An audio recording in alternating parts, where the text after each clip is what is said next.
warahmatullahi wabarakatuh. Waalaikumsalam warahmatullahi wabarakatuh. Selamat pagi anak-anak. Pagi, Bu. Apakah sudah siap hari ini untuk belajarnya? Siap, Bu. Baiklah, sebelum kita mulai pembelajaran, kepada kakak kelas silakan dipimpin doa. Tempat duduk siap. Sebelum belajar berdoa mulai. Bismillahirrahmanirrahim. Berdoa selesai. Baiklah. Sebelum kita belajar, Ibu ingin mengecek kehadiran terlebih dahulu. Mutiara Junianti, Hadir, Bu. Sylvia Ramadhani, Hadir, Bu. Putra, Hadir, Bu. Putri. Hadir, Bu. Baiklah, hari ini lengkap ya. Baiklah, hari ini kita akan belajar tentang sistem pencernaan, di mana tujuan dari sistem pencernaan ini yaitu yang pertama, setelah kita mempelajari tentang sistem pencernaan ini, maka Ibu harapkan anak-anak Ibu semua dapat menjelaskan kembali dan mengetahui apa saja organ-organ pada sistem pencernaan. Dan yang kedua, nantinya Ibu akan menayangkan sebuah video tentang perjalanan makanan yang dimulai dari mulut sampai kepada berakhir kepada anus. Dan setelah melihat video tersebut, Ibu harapkan anak-anak Ibu semua dapat menjelaskan kembali dengan bahasa sendiri tentang video atau kesimpulan dari video tersebut. Baiklah, kita siap untuk belajarnya ya. Siap, Bu. Baiklah, kita mulai saja ya.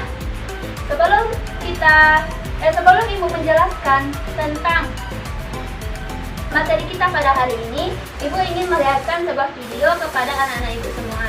Baik, ini videonya ya. Hey kawan, namaku Gilbert si anggur. Ya, nama itu adalah ide ayahku. Omong-omong, hari ini aku akan melakukan perjalanan seru ke dalam tubuh manusia. Jadi, mau menonton? Perjalanan dimulai ketika manusia menuju ke ruang makan siang kantor, membuka kotak makan siangnya dan menemukanku di sana. Dia memasukkanku ke mulutnya. Ini saatnya pergi. Jujur, cukup basah dan hangat di sini. Mulut adalah pintu gerbang ke sistem pencernaan. Sistem itu dirancang khusus untuk mengubah makanan menjadi nutrien berguna yang membuatmu tetap berenergi dan membantu sel tumbuh dan memperbaiki diri. Jadi, setelah mengambil gigitan pertama dari apa yang kamu makan, kamu menghidupkan mesin pencernaan. Saat kamu mengunyah, makanan dipecah menjadi beberapa bagian untuk memudahkan prosesnya. Ludah sangat berguna karena bercampur dengan makanan dan bisa lebih menghancurkannya.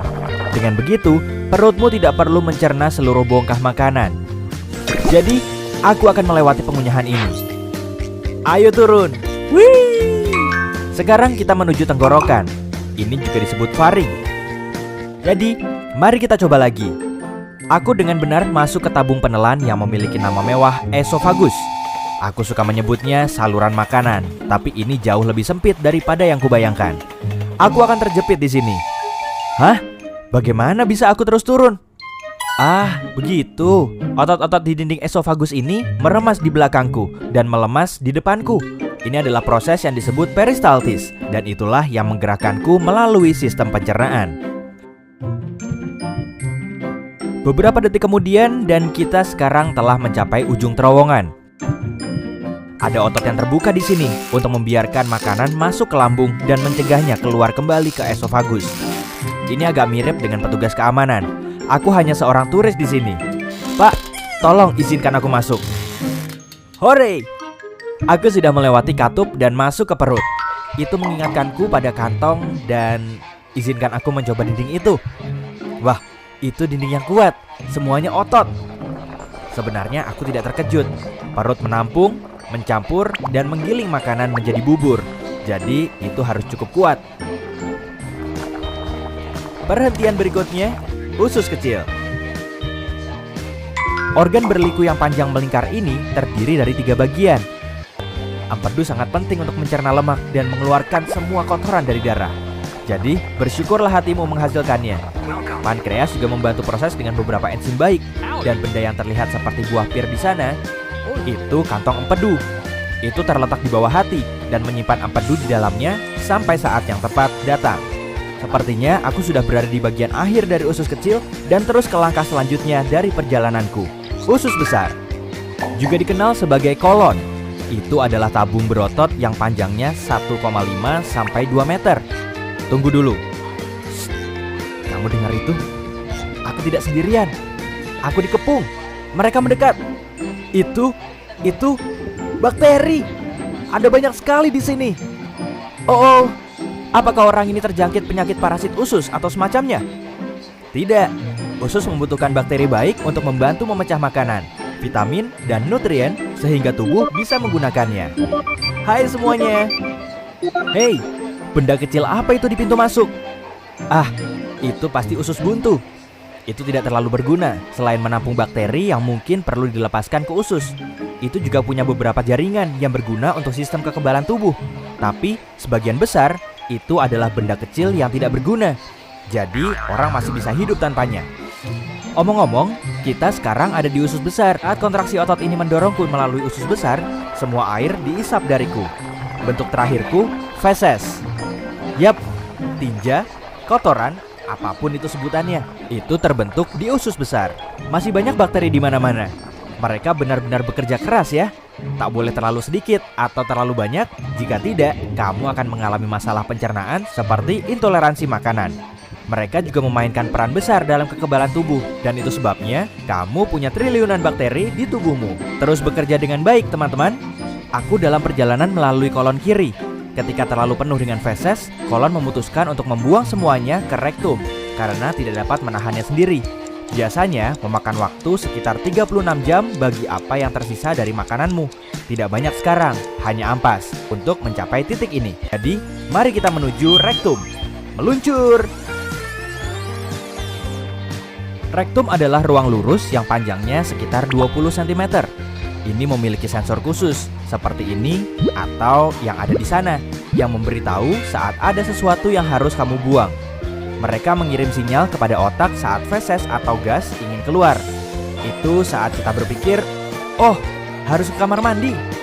Jika saatnya tepat, yaitu kamu menemukan toilet dan sfinkter lemas, tara, feses keluar. Baiklah, dari video tadi yang Ibu tayangkan tadi, siapa yang bisa menyimpulkan atau yang dapat menjelaskan kembali bagaimana atau perjalanan masuknya makanan dari mulut sampai ke anus? Siapa yang bisa? Saya, Bu. Ya, Bu Tiara Junianti. Awalnya makanan masuk ke dalam mulut, lalu ke esophagus, lalu ke perut, lalu ke usus halus, ke usus besar, dan kantung, dan berakhir di anus, Bu. Ya, betul sekali ya apa yang disebutkan oleh Bu Tiara Junianti tadi. Kita berikan tepuk tangan kepada Mutiara. Baiklah, jadi adapun organ-organ dari sistem pencernaan makanan yang ada dalam tubuh kita, yaitu seperti yang nantinya anak-anak Ibu lihat dari slide yang Ibu sediakan, yaitu makanan dimulai dari mulut, nanti setelah mulut sampai kepada lambung, setelah kerongkongan, atau yang disebutkan oleh Mutiara tadi esofagus, di mana dalam esofagus ini akan adanya gerakan peristaltik sehingga akan mendorong makanan itu sampai ke nantinya ke lambung. Setelah ke lambung, nanti akan berakhir di usus kecil. Setelah di usus kecil akan melalui usus besar dan nantinya yaitu akan berakhir di anus, di mana makanan tadi akan berbentuk feses. Baiklah, sekian pembelajaran kita pada hari ini. Minggu depan kita akan melakukan praktikum atau diskusi kelompok tentang sistem organ-organ sistem pencernaan beserta fungsinya serta zat-zat makanan apa saja yang baik bagi tubuh kita. Baiklah, kita tutup pembelajaran kita pada hari ini dengan mengucapkan Alhamdulillahirabbil alamin. Alhamdulillahirabbil alamin. Assalamualaikum warahmatullahi wabarakatuh.